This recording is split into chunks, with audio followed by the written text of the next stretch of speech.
We're now entering the days of thunder. That's how insiders are describing the second Trump term.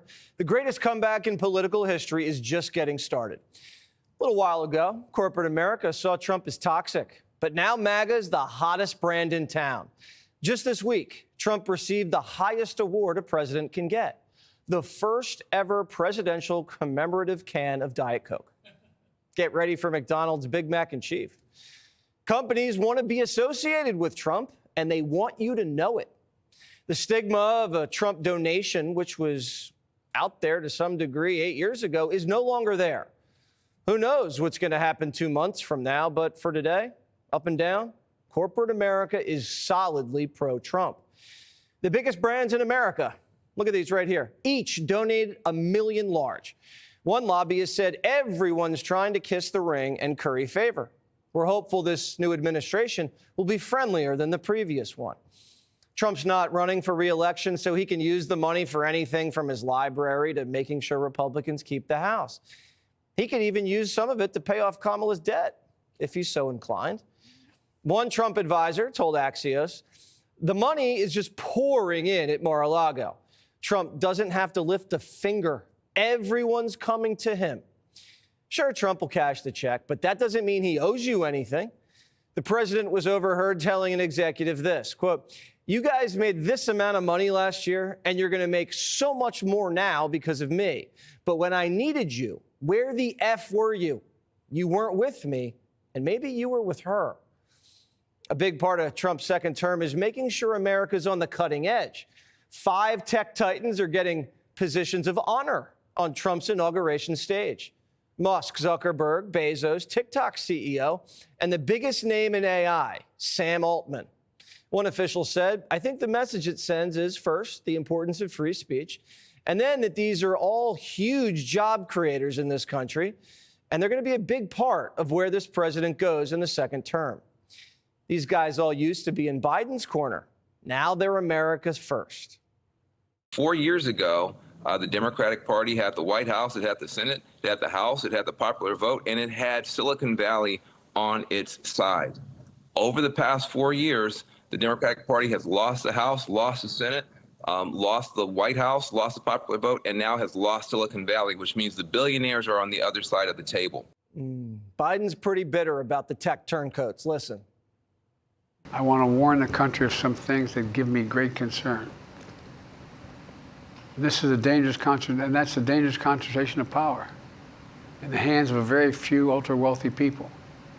And the dangerous consequences if their abuse of power is left unchecked. Today, an oligarchy is taking shape in America of extreme wealth, power, and influence that literally threatens our entire democracy. The big guy has a point about how powerful big tech is. They crush their competition. They can censor speech and use their deep pockets and influence to sway elections. We can't blindly trust them because they can switch right back. But why would Biden wait until his farewell address to warn us about them? If Kamala won, he wouldn't have warned us about anything. Biden doesn't care about a tech oligarchy. He doesn't even know what it means. But he does understand revenge. Democrats had big tech in their pocket since the Obama years, using them to cancel Trump, deep six the laptop, and buy off the battlegrounds. You weren't even allowed to crack Fauci jokes on their platforms. But after Biden bombed at the debate and they cut off donations and opened the door for Pelosi to plunge the knife, are these guys loyal? Are they legit? Or do they just want to be in bed with the winning team? Musk has a little more street cred than the others because he stuck his neck out when there was risk. But I don't know about the rest of this crew. Maybe they're libertarians, maybe they're libs, maybe they're imperialists. What do I know? But I do know Biden wants blood. He's declaring a war on the tech industrial complex and using it as a rallying cry for the new resistance.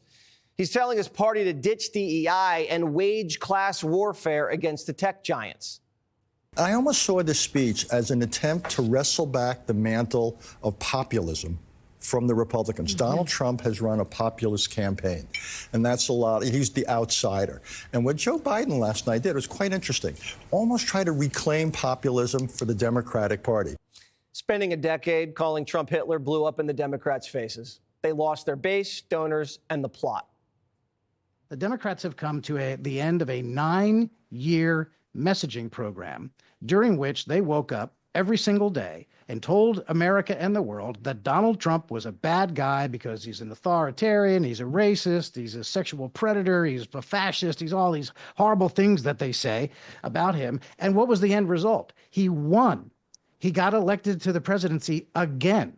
This has got to be regarded as the greatest communication failure in the history of world politics, a 9-year campaign that failed. So Biden's trying to rebrand Democrats as a party for the people, but actions speak louder than words.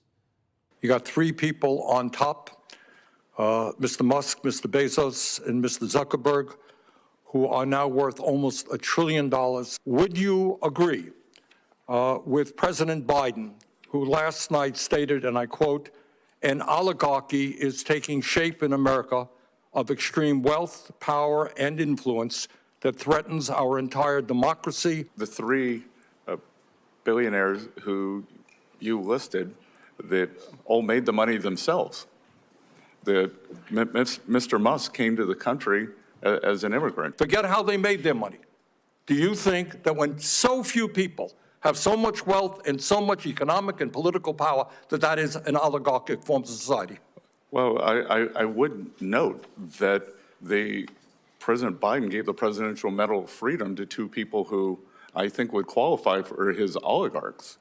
Biden gave the Medal of Freedom to George Soros and Mike Bloomberg. He only likes the billionaires who work for him. And Democrats use mob rule to bully these CEOs to their side. If you said what Democrats didn't want to hear, you're canceled. Even if it's the truth, you're canceled. But that's over now. It's hot speech winter. CEOs can say what they want and support whoever they want without getting whacked. And they don't have to pretend to like DEI anymore. Look at these blue chip companies ditching DEI. A few years ago, if you didn't have a diversity officer or tampons in the men's room, your company would get boycotted. Now you get dinner with the president. And Trump's a talker. He is world-class on real estate and on communications. And those are sort of his foundational skills. And those are, he's world-class on both, which is like probably the first person in the world to be world-class on both of those things, right? The real estate industry is not historically known for its great communicators. Here you've got somebody who does both of those things incredibly well. 47 speaks to something inside successful competitive men. They like what he does, and they like that he says what he wants. And they like his drive and his finesse when there's an obstacle. And when you see a man survive a gunshot and pop back up, that's respect. Men want to be around men like that. And now they're not intimidated by their HR departments. They're the boss. But at the end of the day, all these CEOs really care about is their bottom line. Banks are seeing big profits because companies are optimistic about the economy. CEOs all over the planet are looking to finance big-ticket investments here in America. That's good news for everyone.